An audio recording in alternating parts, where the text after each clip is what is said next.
রাজধানীর ফার্ম গেটের ব্যস্ত রাস্তা, মানুষের ভিড়, গাড়ির শব্দ, সব কিছুর মাঝেই হঠাৎ থেমে গেল এক জীবনের পথচলা। ৩৬ বছরের আবুল কালাম, শরীয়তপুরের নড়িয়ার এক সাধারণ মানুষ, যিনি প্রতিদিনের মতো হেঁটে যাচ্ছিলেন ফার্মগেট মেট্রো স্টেশনে নিচ দিয়ে।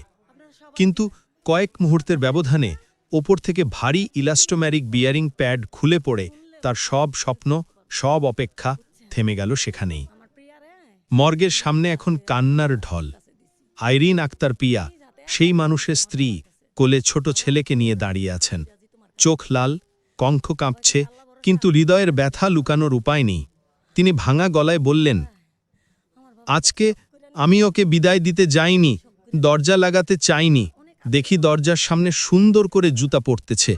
ফ্রিজে দুধ রাখতে গিয়েছিলাম, আমি দরজার সামনে দাঁড়িয়েছিলাম। তার কণ্ঠে হাহাকার আর চোখে অনন্ত শূন্যতা, যেন বিশ্বাসই করতে পারছেন না যার সঙ্গে একটু আগেই কথা হয়েছে তিনি আর কখনো ফিরবেন না। পাশেই বসে পিয়ার মা, মায়ের বুক ফাটা কান্নায় চারদিক ভারী হয়ে উঠেছে। তিনি কাঁদতে কাঁদতে বলেন, আমার কলিজার টুকরা সত্যি নাই? কিভাবে মারা গেল? সিসি ক্যামেরা নাই?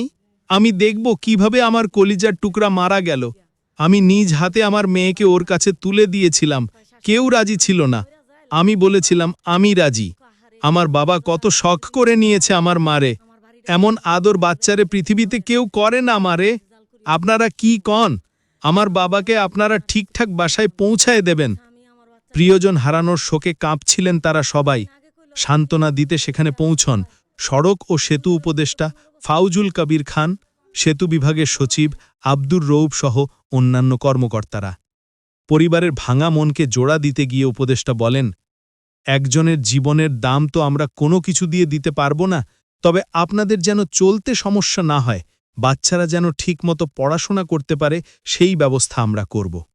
তিনি আরও জানান, প্রাথমিকভাবে ৫ লাখ টাকা সহায়তা দেওয়া হচ্ছে এবং পরবর্তী সময় পরিবারের কোনো কর্মক্ষম সদস্যকে চাকরি দেওয়া হবে।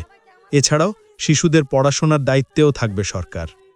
আবুল কালাম ছিলেন একজন সাধারণ পরিশ্রমী মানুষ। ট্রাভেল এজেন্সিতে এয়ার টিকিট বিক্রির কাজ করতেন। প্রতিদিন অফিস যাওয়া, পরিবারের প্রয়োজন মেটানো, এই ছিল তার জীবন।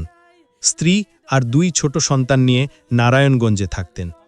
3 বছর আর 4 বছরের 2টো নিষ্পাপ মুখ এখন শুধু বাবা বলে ডাকবে, কিন্তু কোনো উত্তর পাবে না।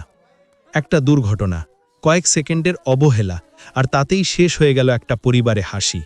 মানুষের নির্মিত কাঠামো যদি মানুষের জীবন কেড়ে নেয়, তবে সেটি কেবল প্রযুক্তির ব্যর্থতা নয়, মানবতারও পরাজয়।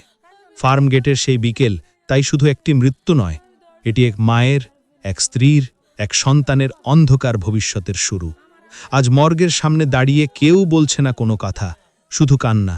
বাতাসে ভাসছে পিয়ার মায়ের আকুতি, আমার কলিজার টুকরা, একবার চোখ মেলো, আমি এসেছি।